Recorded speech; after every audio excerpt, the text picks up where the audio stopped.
سب سے بڑی دلیل ہے حضرت ابو بکر رضی اللہ تعالیٰ عنہ کے خلیفہ ہونے کی کہ اللہ کے رسول صلی اللہ علیہ وسلم نے ابو بکر رضی اللہ تعالیٰ عنہ کو امام بنایا تمام صحابہ کا۔ تو اللہ کے رسول صلی اللہ علیہ وسلم ابو بکر رضی اللہ تعالیٰ عنہ کو امامت کے لیے مقرر کر کے گئے تھے، اور اس بات سے پتہ چلا کہ نبی صلی اللہ علیہ وسلم نے خود فرمایا کہ میرا دل چاہتا ہے کہ میں وصیت لکھوں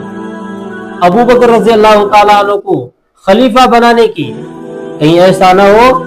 کہ خلافت کی کوئی خواہش پیدا کرنے والا خواہش نہ کرے۔ تو میرا دل یہ چاہتا ہے کہ میں ابو بکر رضی اللہ تعالیٰ عنہ کے حوالے سے وصیت لکھوں، لیکن اللہ اور مسلمان ابو بکر رضی اللہ تعالیٰ عنہ کے علاوہ کسی پر راضی نہیں ہوں گے۔ یہ بخاری شریف کے اندر موجود ہے۔ اللہ کے رسول صلی اللہ علیہ وسلم نے جب ہجرت کی تو ہجرت کی رات آپ حضرت ابو بکر رضی اللہ تعالیٰ عنہ کو اپنے ساتھ لے آئے۔ وہاں پر آپ کے خاندان کے اور بھی افراد تھے، کسی اور کو ساتھ نہیں لے آئے۔ حضرت حمزہ بھی موجود تھے، حضرت علی رضی اللہ تعالیٰ عنہ بھی موجود تھے، لیکن آپ ان میں سے کسی کو لے کے نہیں آئے سوائے حضرت ابو بکر رضی اللہ تعالیٰ عنہ۔ تو یہاں سے پتہ چلا کہ نبی صلی اللہ علیہ وسلم کے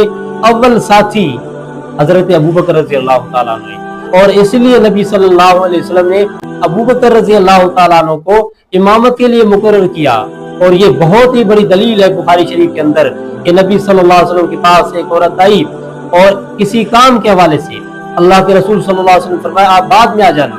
تو اس عورت نے کہا اگر میں آؤں اور آپ کو نہ پاؤں تو پھر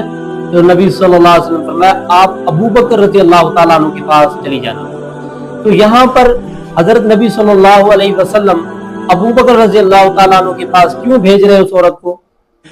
جبکہ حضرت علی رضی اللہ تعالیٰ عنہ بھی وہاں پر موجود ہوں گے، حضرت عباس رضی اللہ تعالیٰ عنہ بھی موجود ہوں گے، حضرت عبداللہ بن عباس بھی وہاں پر موجود ہوں گے،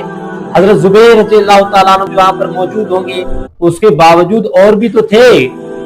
لیکن حضرت ابو بکر رضی اللہ تعالیٰ عنہ کا نام کیوں لیا کہ حضرت ابو بکر رضی اللہ تعالیٰ عنہ کے پاس چلی جانا؟ تو اس بات سے پتہ چلا کہ ابو بکر رضی اللہ تعالیٰ عنہ نبی صلی اللہ علیہ وسلم کے بعد خلیفہ بنیں گے، اور اپنا کام لوگ خلیفہ کے پاس لے کے آتے ہیں، اسی کے پاس آتے ہیں، اسی کے سامنے اپنی پریشانیاں بیان کرتے ہیں، اسی کے سامنے لوگ اپنے مسائل اور پریشانیاں بیان کرتے ہیں۔ تو حضرت نبی صلی اللہ علیہ وسلم نے ابو بکر رضی اللہ تعالیٰ عنہ کو امام بنا کر مصلی پہ کھڑا کر کے یہ بتا دیا امت کو کہ میرے بعد آپ لوگوں کے لیے ابو بکر صدیق رضی اللہ تعالیٰ عنہ ہیں۔